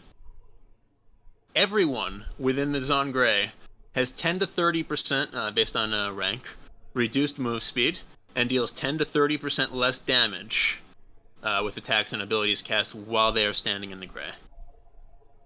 Allies with Shimmer Touch, her passive, are affected only half as much by the gray's effects, and Renata herself is immune to it, so she can move at full speed and deal full damage. Any enemy, and this includes minions and monsters, that's auto-attacked by Renata or damaged by her W1, the bottling power grasp, while they are in the gray, becomes agitated. And if they do not leave the gray within 2 seconds after becoming agitated, time spent hard CC does not count, so they actually have to be able to move around, for 2 seconds. They become berserk for 1.1 to 1.5 seconds. While berserk, they receive a scaling attack speed bonus and are also nearsighted. Each enemy can be berserked by this effect only once, even if they don't leave the gray afterwards. So basically, it is a disabling zone, 10 to 30% reduced move speed and damage for everyone in it. She can reduce the effects on her allies with Shimmer Touch, And then if she auto attacks or hits them with the grasp, and then they have 2 seconds to get out of the gray before they become berserked. Mm. Um, Yep. Just to be clear, nearsighted doesn't affect the enemy's attack range while they're berserk. It's simply an interface screw while they're CC'd to induce a little bit of chaos and make them think, "Oh my God, what's happening?" And then obviously the nearsight wears off as soon as they get control back. So this has a lot of different kind of uses. The main one is to disrupt enemies by forcing them to leave the cloud or else be slowed, debuffed, and eventually berserked. I think the main way it will play out is it's going to offer an area of refuge for Renata and her allies. But remember that because it has a very short range, she needs to get close to the action to actually use that area. If the enemies actually commit to it, it will be an advantageous team fight for your team. Enemies need to make that choice. Do I want to spend the effort to get out of the cloud? Or do I want to just, fight in the cloud, try to get it done, and if I don't get it done fast enough, I take the CC? Yeah, this ability is insanely powerful. Mm-hmm. Making an enemy do 10 to 30% less damage and then removing, or I mean, only your allies only having half that when they're affected with the passive, Uh-huh. that is like ridiculously strong, dude. And then if your allies don't have it, this would be so easy to screw over your teammates because You some could. champions are going to be much more affected by this than others. Yeah, that's why you've got to use it skillfully. Yeah, this This definitely has the potential to occasionally accidentally be the meme bard ultimate. one thing you probably didn't consider, this really opens Renata up to like a really cheesy playstyle where she could probably take this like top or mid and just build 80 carry. Because if she's never taking 30% less damage and Uh-huh. she's always immune to it, she could probably just go straight AD and dumpster people with this if their opponent's always being very slow and doing a third less damage. Now remember that this starts with just a 200 radius, which is the size of a grave smoke screen. So basically if the enemy has any type of dash and they're willing to use it, they are out of it. And then as long as they keep kiting in the correct ways for at least a few seconds, they can free hit you before they're forced to either step into the smoke screen and fight you there or just let you go for a few seconds. This Probably is should get not even bigger or something then. Well, it does. It starts at a grave smoke screen, and then it grows over 5 seconds to being a 750 radius, which is like I think considerably bigger than like a Zareth W. But it's only growing by 100 per second. Champs move at about 350 to 400 per second. Usually, once you have boots and some type of movement abilities. So if the opponent is willing to commit to staying out of this until it grows to full size, they can, again, the radius is 750. Even if you're standing in the center, until the very end of the expansion, they can stand outside of it and hit you. It just forces them to try and stay there rather than following you into the smoke screen. I don't think she ever becomes an AD with this. I do think there's maybe potential splash to mid lane though, because this would be pretty good for escaping mid lane ganks. So that's my own thoughts on it. You think that it's both too powerful and has too much potential to screw your allies? Does that balance out, or do you think it's just too much of a pendulum? Uh, I think you could very easily screw over your allies for sure. Mm-hmm. Mm-hmm.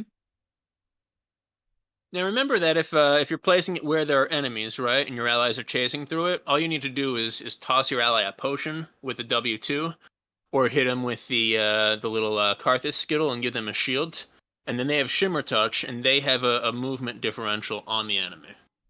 I Yep. did kind of think all of this out, and it's really hard without actually seeing it in action. But my own thought was that it would usually be good for your allies, as long as there's an enemy somewhere in the cloud. Yeah, maybe. Right, something like this that is, can be game breaking in its own. Very hard to tell just from like the text and the explanation, right? You would almost have to just play it. But yeah, like I think that you are right that this would be a very powerful effect for anybody who's willing to fight in that zone. Things I think about the most is if you know like a wombo combo is coming, you could just dump this where your teammates are kind of clustered, and it would mitigate a shitload of damage. Yep. Now there is a slight delay. I was thinking maybe a fraction of a second after she actually cast the skill, before it appears. Oh, wait a minute. Um, It wouldn't work that way because you have to be in the zone to do less damage. If you shoot things into the thing, the targets aren't taking less damage, so oh, that well, wouldn't. right. So if the Malphite comes in, he'll deal less damage, but the Oriana from outside of it will still deal full damage. Correct. Oh, never mind. Has less utility than I gave it credit then. All right. I'm not sure why I thought you just took a lot. You took 30% less damage while you were inside it. Oh yeah, yeah. It's not protecting everybody inside it. It's protecting everybody from people inside it. And then Renata needs to be fairly near there to cast it. So she can protect herself, or if she's willing to actually wade in to protect a an ally who's taking maybe like ADC fire, she can disable them a little bit that way. I almost feel like this one should have been the ultimate, and it just get like as big as like Trundle's W. That's really interesting. So I actually, one thing I did was I actually made the ultimate intentionally a little bit underpowered so that I could give what do you call it, more power to the other skills that I thought were more like essential to her kit. But yeah, with a cooldown this long, I mean, I can make it a little bit longer and actually make it her ultimate. So I'd be interested to hear what you think once you hear her ultimate. Whether maybe I should have just swapped the E and the R. Because I think there might be an argument to be made there. Okay. So yeah, serious zone control for her E, where she unleashes the Zangre on Fus. Anything else you wanted to say about that, or should I move on to her ultimate? We can move on. All right. And finally, her ultimate, which I call Cheating the Reaper. This is a rework of her bailout, and whereas you took the steroid from her bailout, I took the other side of it. I took the clutch save. So this is going to have an 80 to 60 second cooldown, based on your rank. Only cost 50 mana. And Renata will infuse an ally champion or herself with her secret Chemtech medicine. If that ally would die within 5 seconds, they enter fight or die mode, gaining a full gray health bar and losing 20% max HP, minus 1% per 100 AP to a limit of 1000 AP for minus 10%. So in other words, if you have like 400 AP, they'll take 16% max HP damage per second instead of 20 via a true damage burn. I think right now they lose like 33%. So this is a little bit better than the current bailout's save potential. They gain 100% Omnivamp and 20 to 30% movement speed and tenacity during this time. That's All crazy. shields. Well, wait a second though. All shields on this ally are converted into heals during fight or die. All self-healing, including the Omnivamp I just mentioned, is reduced by 84, 82, or 80% based on the rank. So really, she's getting 16, 18, or 20% Omnivamp to the ally. Why did you give her 100 then? Well, because I'm also reducing all of the other self-healing. So I thought that was the more elegant way to do it. For example, like if you use this on a Vladimir, right? All his self-healing from his normal skills is also reduced. Mundo, right? The all of his self-healing will be reduced. The Spirit Visage. So instead of saying they gain 16%, but the self-healing isn't subject to that 16% Omnivamp, I just made it 100%, and then it's all reduced by this. This is still hilarious, Sustain. If this was on an 80 carry, they'd literally heal faster than they would die. No, they won't. 80%, 80% lifesteal, and that doesn't take into account what items and runes they have. No. It's reduced by 80%, 20% lifesteal. Oh, okay. That's still really good. It's still really good, right? But like, that means that you are healing 20% of the damage that you are dealing. If the enemy can deal 100% of the damage that you're dealing, you're dead. And all healing from other sources is reduced by 70, 65, or 60%. So, for example, if like a Kale heals you or something like that, while you're in fight or die mode, you'll get some benefit from it. Or if she uses her Q on you, it's converted to healing, but you'll only get this small amount of benefit from it. Okay, scoring a takedown on a champion or an epic monster, that's new, that they damage since entering fight and die, or within the last 3 seconds if it happens right at the beginning of fight or die. Releases them from this mode, sets their health to 20 to 30%, plus 7% of Renata's 7% of their max health per 100 AP that Renata has of their max HP.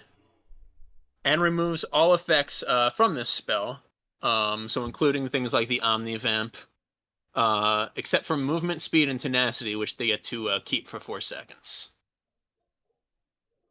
So this is very close to the same as our current bailout.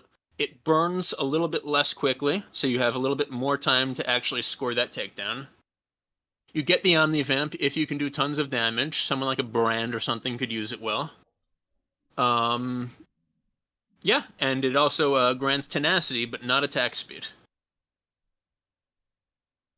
So it's like a slightly better version of one part of her W.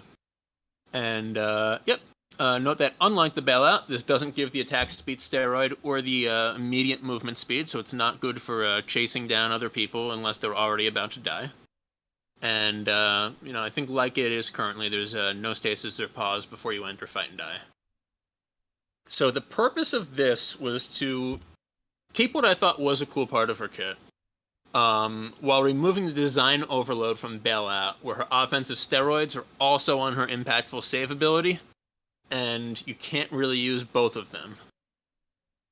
It puts all the power instead into the ability to save an ally, especially a carry that's capable of dealing lots of damage by granting them a little more time in the Bailout, plus the Omnivamp, plus the tenacity.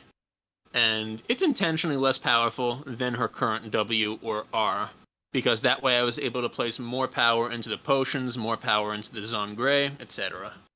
So that was kind of the thinking behind creating this skill. What do you think? Well, I don't feel like it's that marginally stronger than the current bailout, to be honest. Mm-hmm. Mm-hmm. And this kind of reinforces my take on the E should have been the ultimate. Interesting. Yeah, Uh, I can see what you're yeah. saying. I can see what you're saying, and you Back when still I put thought, like a... back when I thought they were gaining 84 to 80 Oh yeah, Omnivamp, that would be insane. Yes. that was when I was like, okay, if Mundo had this or something, it'd be crazy. But it No, would so yeah, their just be own the self... most broken on an 80 carry because of how fast they auto attack.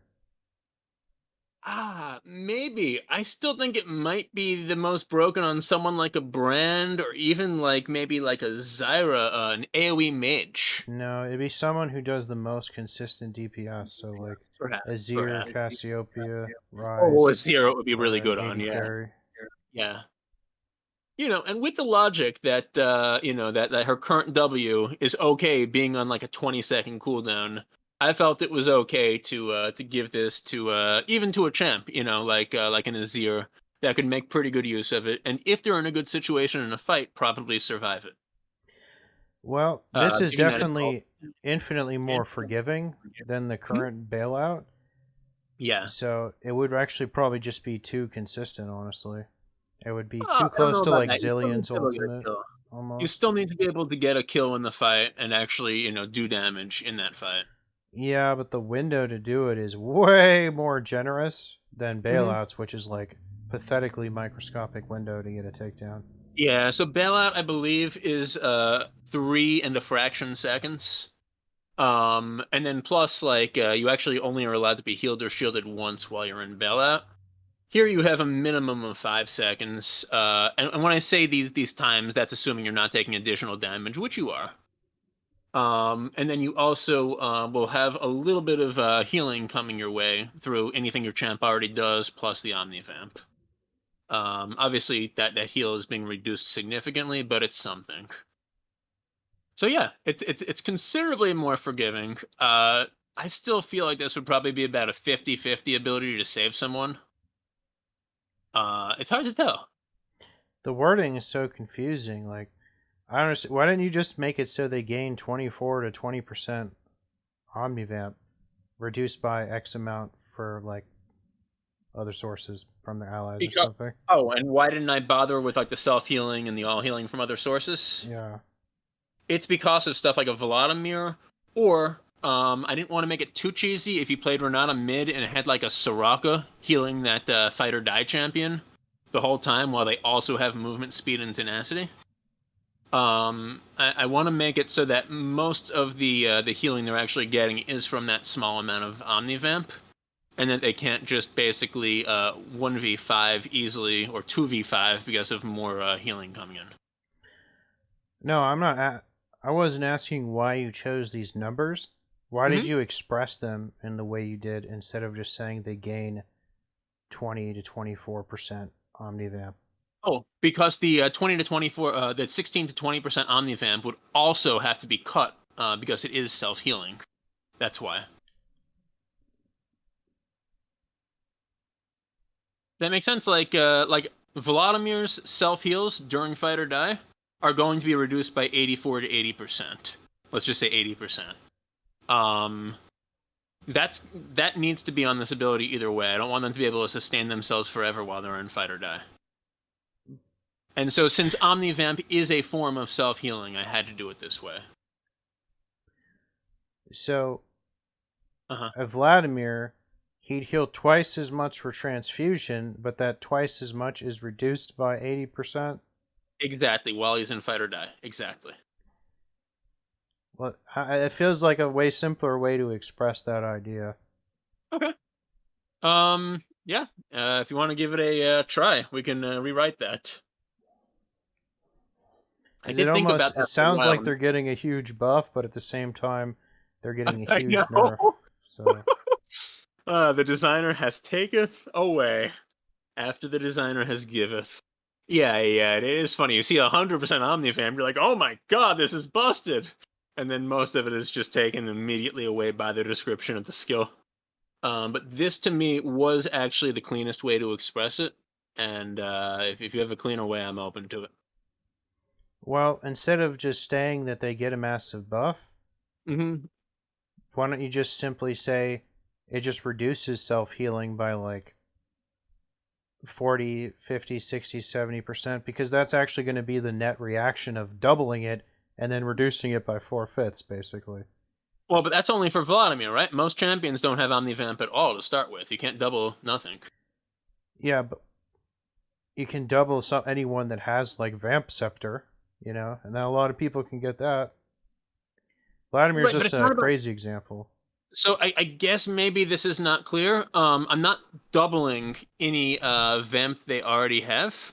I am granting 100% Omnivamp. If you are a Vagar and you deal 1100 damage, you get 1100 healing cut by 80%, so really 200. Whereas if you're Vagar and you're not in fight or die mode and you deal 1100 damage, you get no healing because you don't have vamp. I don't think you understand my point.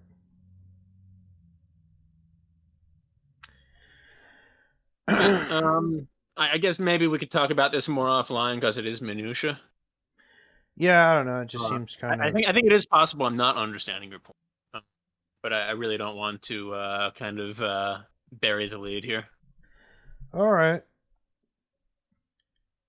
But it's possible that I'm not understanding, and there might be a cleaner way to say this. So let's talk about that afterwards. But yeah, any other questions or thoughts on that? Nope, I got it. All right. So I was pretty proud of this rework. What do you think about it overall? Well, in a vacuum, I like each of the individual abilities. I can't say there's one that I found to be like an overt kind of turn off or silly or dumb or anything. Hmm. But when I put it all together, I don't feel like I feel like of course it's better than the current Renata, like that's not hard. I don't Right. feel like it really kind of comes together super duper well. Like I like the passive and the Q. The Q was the Karthus thing, right? Yes. Yeah, that's kind of like Bard's W, where he puts the charm under you and you go fast. Hmm. Yeah, I like the Q and the passive are I like, but overall, when you put together like the grabbing people's asses for the potions, and then the huge smoke, and then the kind of not much better burnout or bailout thing, I Hmm. don't feel like it really comes together super duper well. Kind of in the same vein as the same kind of problematic the current Renata has, except nowhere near that bad. Okay. But yeah, in a vacuum though, I like all of the abilities. I do think if you were going to make the changes you did to bailout, you should have just left it on her W or E or whatever, and then just made the gray smoke thing like absolutely preposterously, hilariously large, and just in team fight changing, you know. Yeah, and But at made that her this, ultimate. but at the same time, gray smoke probably lasts way too long to be her ultimate, uh, because that would be unbelievably disruptive in a real team fight. If like big time carries were like, you know, doing a lot more damage and their big time carries were doing 30% less damage, I mean, that would just be like ridiculous. So maybe there's definitely some rethinking and some fiddling of the numbers of Gray Smoke if that was the ultimate. At Hmm. the moment, though, I see no reason why the modified bailout should kind of be the ultimate, you know? Yeah, I thought that first of all, like that would be the one that would be most appropriate to have a long cooldown. And I also maybe I was a little bit intimidated to make it any better, putting it on one of the basic skills. Because particularly before Renata Glass came out, a lot of people were just looking at that at that save on her W and saying, "Oh my God, she's gonna be so overpowered." Um, you know, um, Well, it was as better it when she was. came out. It was, and I think like also a lot of people's fears in that sense were overblown, and because it's so hard to use properly and to actually get your ally to save themselves once you use it on them. It is now. It's been nerfed a few times. There used to be a bigger window on that. Um, was there on the bailout? Okay, Yeah, for I didn't sure. remember They that. nerfed that Okay, a couple times. but even when it came out, it was still harder than I think people thought it was going to be. And I felt maybe intimidated by the idea, by the specter of making it way too powerful, by making it better and leaving it on a regular ability. So that was I guess my thought process there, and I can definitely see your point with switching up the E and the R as long as we tweaked them. Yeah. The potion thing, I like the idea of the potions, but it does kind of seem a bit tacked on in a way. I love the thing where she can reach out and destroy projectiles. That seems like some really cool skill expression kind of shit going on. That Thanks. seems really fun. I like that one. That's probably my favorite ability is how if she can shoot it out there and like destroy like Ashes or Draven's ultimate or something like that. That sounds really cool. I like that a lot. How it's simultaneously the grab and the grab is a fling knockback kind Hmm. of thing or Yep. whatever. That I don't know. That might be a bit much that it's simultaneously like a CC ability. Yeah, Okay. but I guess it was also good to combine both of those since it has a long cooldown. Honestly, 12 seconds at max rank is probably way too good Do you for think she would max that skill over the Q and the E? honestly I wanted to have some. I don't Go on. I don't think her other abilities that you made that you think were probably more appropriate to max are really powerful and impactful enough to be an obvious max choice. When I look at the gray smoke, I look at the Q, and then I look at the Uh-huh. W. I almost feel like just like Blitzcrank. I mean, you max his Q, and I feel like you'd probably want to make more plays, destroy more projectiles if you know the cooldown is going to get that low. I mean, 12 Hmm. seconds, and that's with no ability haste. You could get her grab Yeah, down to like 6 or 7 seconds. you And good? having like a Samira like effect like that on such a low cooldown, I mean, there's a reason Samira's W is on like a really low or high cooldown. Right. That's like Although a in fairness, that's a big area around her, and this is you've got to hit it just right. But yeah, I hear what you're saying. yeah, but if you're like pursuing someone or running from someone, Yeah. it's going to be very easy to destroy the projectiles because it's always going to be coming right towards you. You know? Right, right. I think there probably definitely is an argument for the kind of thing you're saying. Maybe it only comes down to 16 seconds or even 20 seconds. But something that I really like to do when I redesign these champions is to try and add a really good reason to max any given skill. Right. Yeah, So for the Q, it's it's the ability to deal a lot of damage and shield and have good poke patterns. For the W, it's exactly like you said.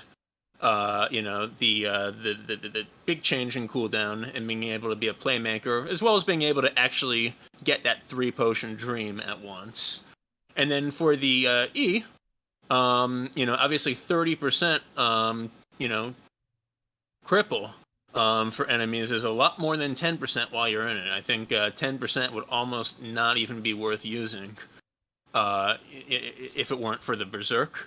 Whereas the 30% is significant. So I really wanted to offer players a choice of what do they want to be good at this game. I think that's something that Riot sometimes does with their champions, but more often doesn't. And it's just like, one of the skills will be a 1 point wonder. One of the skills will be the bread and butter damage. You always max that. And then the other skill will be second. yeah. Now that I have a better understanding of gray smoke, Hmm. I have no doubt that it's absurdly powerful, but it also appears to be absurdly situational too. Yeah. Uh, I feel like there would not be a universe where you would really want to max that first over like Q or W, just for Q's like lane presence in the Karthus stuff, or just the W's like incredible like engage potential. You know? No, I know what you're saying. And I think there's a point there, but it is an interesting, I think, give and take, right? With the Do you Q and maybe want W, more I of think the more so. With points? Gray Smoke, I don't think so. I think it's kind of like Cassiopeia's Miasma. It's useful, Uh-huh. but you'd never max it first or even second, you know? Yeah, that's fair. That's fair. Because, Toxic Blast and Twin Fang are just too damn good. And Oh, oh, they are. your Q and your W are just so much better in like presence terms than the Gray Smoke could be. You I know? wish I could get good at Cass because she is such a good champion. Yep. Well, All right. overall, I'm gonna have to give this a 5.5 out of 10, which means Oh, you that's actually get a nine a and a heart. half out of 10. But you Oh. lose 1 point for that lore mistake, so it's Adding actually lore. an 8.5 out of 10 is your final score. All right. Well, it doesn't quite compare to your 12, but Well, what could? but you were never gonna give me a 12 anyway, so I guess Nah, I I will mean, I take gave it. your Kog'Maw a really high score last time. Hmm. Hmm.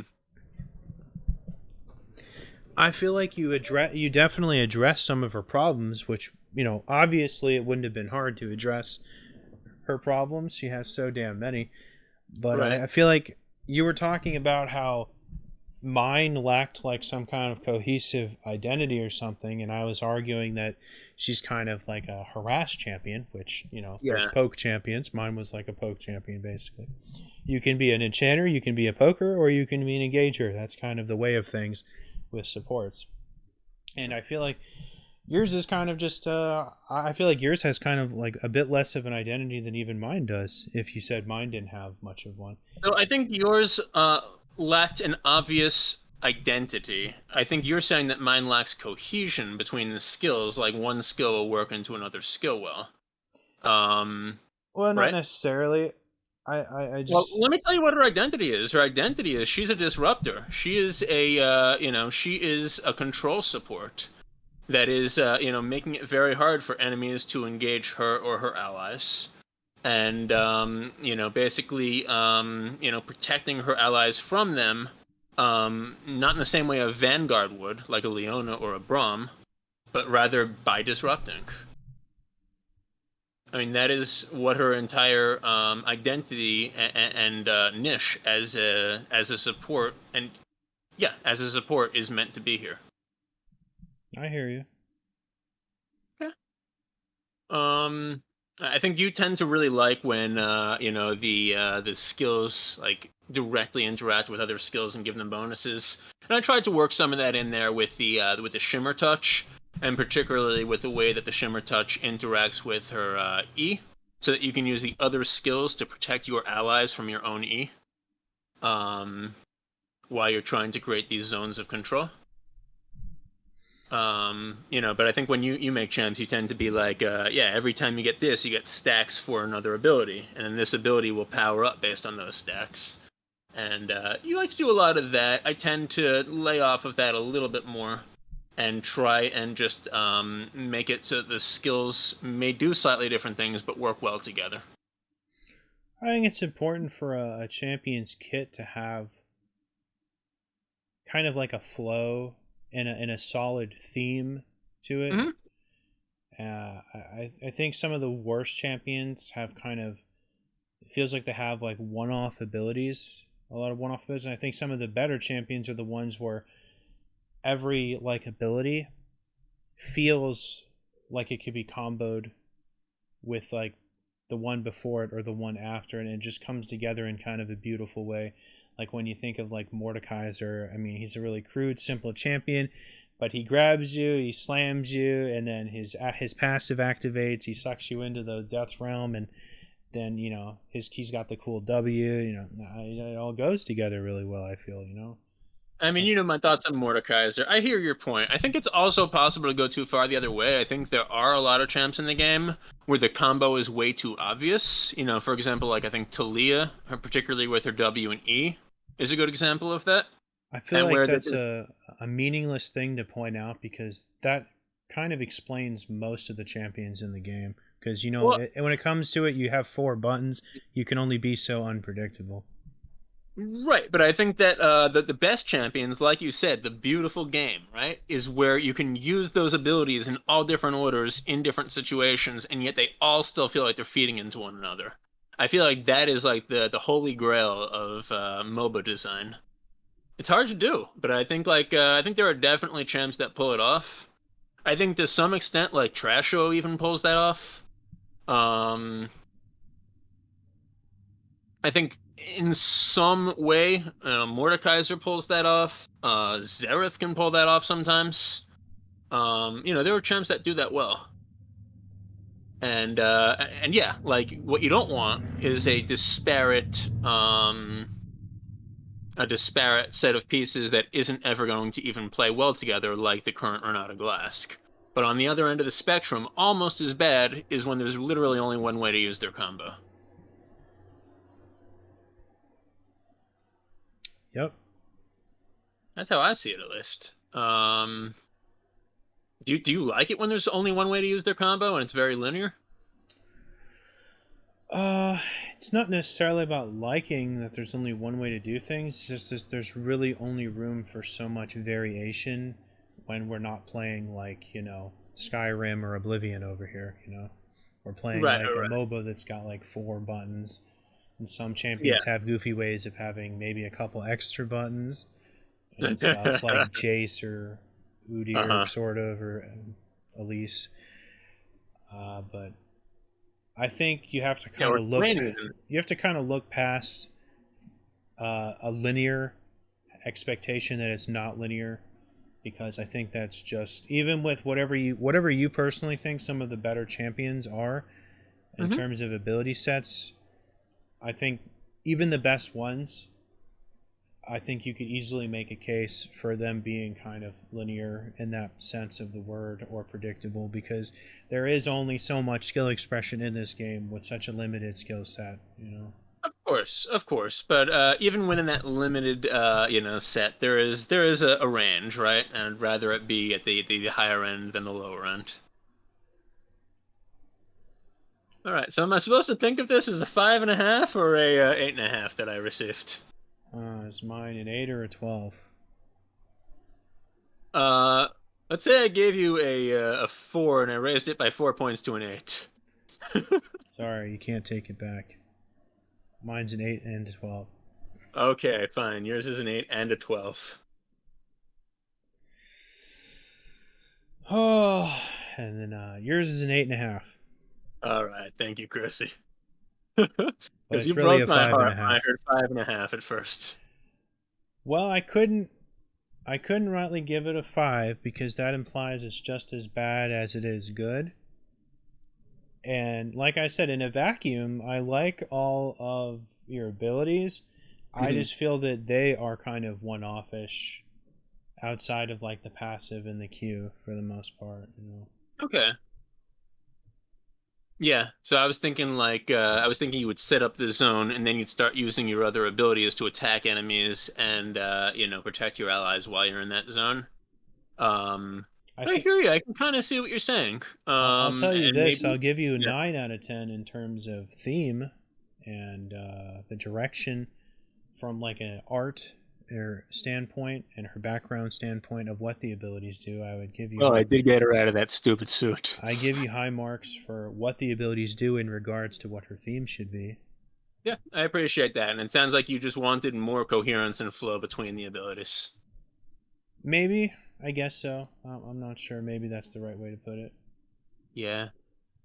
All right, cool. Well, I had fun doing this with you. I had a lot of fun designing it, and you had some really cool thoughts about mine. We can talk about the way to phrase that R afterwards if you want. Okie dokie. But yeah, I was like I said, quite impressed with yours. I think that you did a very good job with what you had, just making all of her skills more exciting, and yeah, and making the skills really play into each other well in a way that would, at least give her a flow to her abilities, which is something that she sorely lacks right now. So congrats on that. Bro, it'd be so cool watching her like run away and then shooting the rockets at the same time her drone is like shoop shoop shoop, shoop. And she Yeah, doesn't that even would be have to nasty. stop to do that. So, Oh man, the poor Varys chasing her would be like, "What do I do?" well, it all has to be within her auto attack range. So she'd have. There is a lot of risk in it because the drone only comes to its fruition when she's in her auto attack range. So, Yeah, yeah. all right, that does it for the hell was this This does it for episode 5. 2023 for Champion Judgment. Yeah, we'll have to do the next one on New Year's Day, and I guess it is up to me to come up with the next target of this series. I'm Absolutely. at the moment I have no idea who it's going to be. It probably will be someone on the early half of the roster of this game, I imagine. I don't see us doing probably another Renata again. Yeah, I mean, there's a couple more that could be done, but I think she was the lowest hanging fruit, and that there's a lot of old champions that need some TLC. Yes. So I look forward to seeing what you end up picking. If there's any way you can maybe pick it something themed to the new year to winter, I don't know, that would be fun. But if not, yeah, just pick one that you really think could make for some cool designs, and we'll work on it for a couple weeks and come back on January 1st. What do we have? One more patch this season? Yeah. Should be in a few days, I imagine. All right, more hours talking to you. All right, well, that'll Never do say it no for to that. episode 5, guys. We'll see you in probably less than a week, I imagine. Thanks for watching, and I guess we'll see you then.